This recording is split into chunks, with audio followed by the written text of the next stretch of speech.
Bolehkah kita baca Quran di kubur? Ya. Apa dalilnya? Abdullah bin Umar bin Khattab berpesan, anak kandung Umar bin Khattab, bila aku mati nanti, jangan kamu tinggalkan kuburku seperti menguburkan binatang, tapi bacakanlah pada bahagian kepalaku pangkal Al-Baqarah 5 ayat. Alif Lam Mim, dzalikal kitabu la raiba fihi hudal lil muttaqin, alladzina yu'minuna bil ghaibi wa yuqimuna as-salah wa mimma razaqnahum yunfiqun, walladzina yu'minuna bima unzila ilaika wa ma unzila min qablik wa bil akhirati hum yuqinun, ulaika ala hudan min rabbihim wa ulaika humul muflihun. Pada bagian kaki bacakanlah ujung Al-Baqarah 3 ayat. Tengok dalam kitab Ruh yang ditulis oleh Imam Ibnu Qayyim Al-Jauziyah, murid daripada Imam Ibnu Taimiyah. Artinya amalan membacakan Al-Quran itu pun dilakukan oleh sahabat Nabi.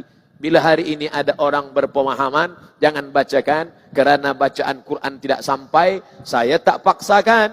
Kerana ada juga setengah ulama yang berpendapat demikian. Tapi saya ikut yang meyakini pahala bacaan Quran untuk orang meninggal dunia sampai. Bila ada orang menentang saya, Ustaz Abdul Somad, menurut saya bacaan Quran itu tidak sampai, saya tak marah. Saya cukup tanya saja nama dia. Nama awak siapa? Untuk apa? Bila awak mati nanti saya kirimkan. Bila tak sampai, cepat-cepat bagi tahu. Sebab kita tak boleh paksakan pendapat kita pada orang lain. Sedangkan salam sampai, bila kita lalu di makam, jangan mulut diam saja.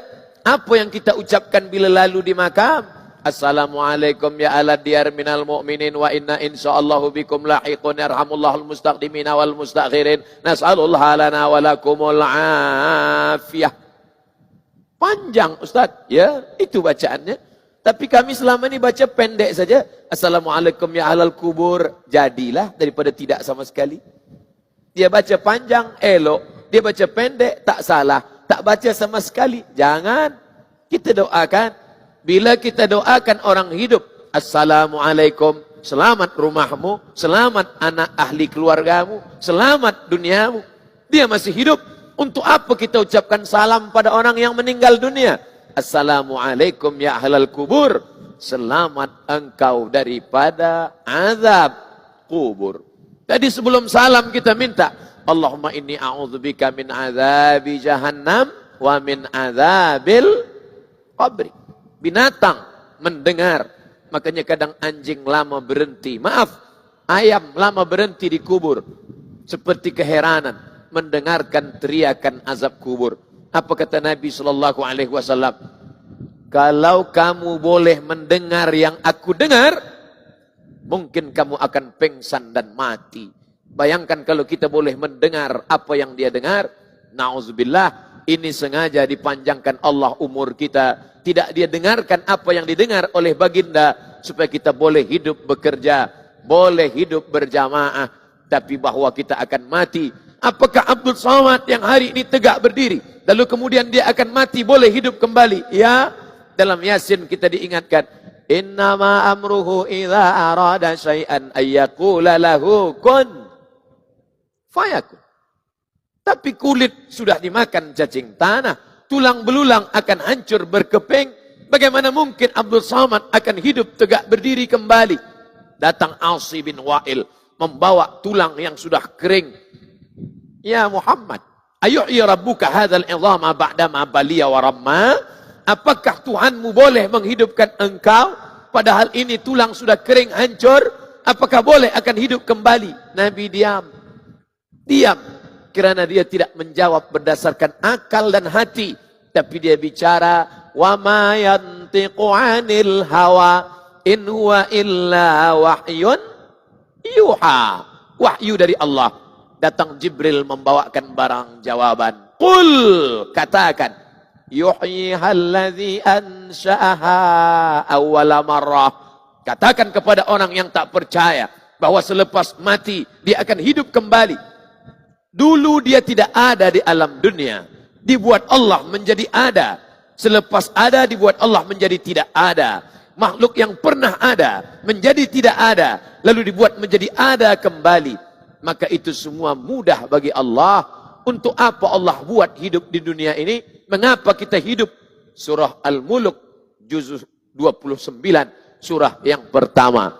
Alladzi khalaqal mauta, Allah yang menciptakan mati, wal hayata, Allah yang menciptakan hidup.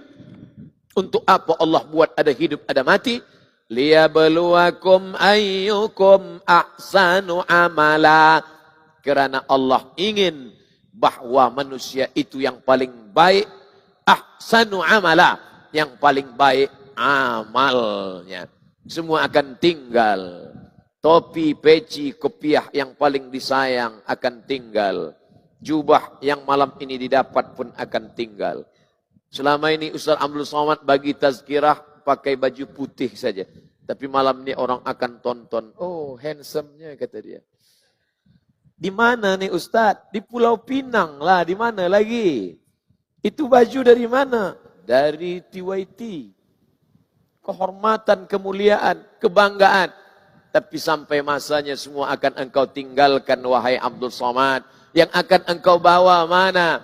Illalladzina amanu, iman. Wa amilus salihat, dan amal saleh. Siapa yang mengajarkan kita tentang ini? Al-Quran. Kalaulah Al-Quran tidak turun, kita tidak tahu kita sedang di mana dan apa yang akan kita bawa menghadap Allah Subhanahu wa taala. Kita hidup di atas tanah, jalan sana, jalan sini, tazkirah sana, tazkirah sini. Semalam di Perak, sebelumnya di Kelantan, hari ini di Pulau Pinang. Esok akan pergi ke Kedah. Lepas dari Kedah ke Negeri Sembilan. Dari Negeri Sembilan akan kembali ke Riau, Sumatera. Selepas itu pula akan sampai bila berhenti ini? Sampai malaikat maut mencabut nyawa. Fa'idha faraghta fansab. Bila engkau selesai daripada suatu aktiviti, jangan berhenti. Ketika engkau berhenti, berarti engkau mati.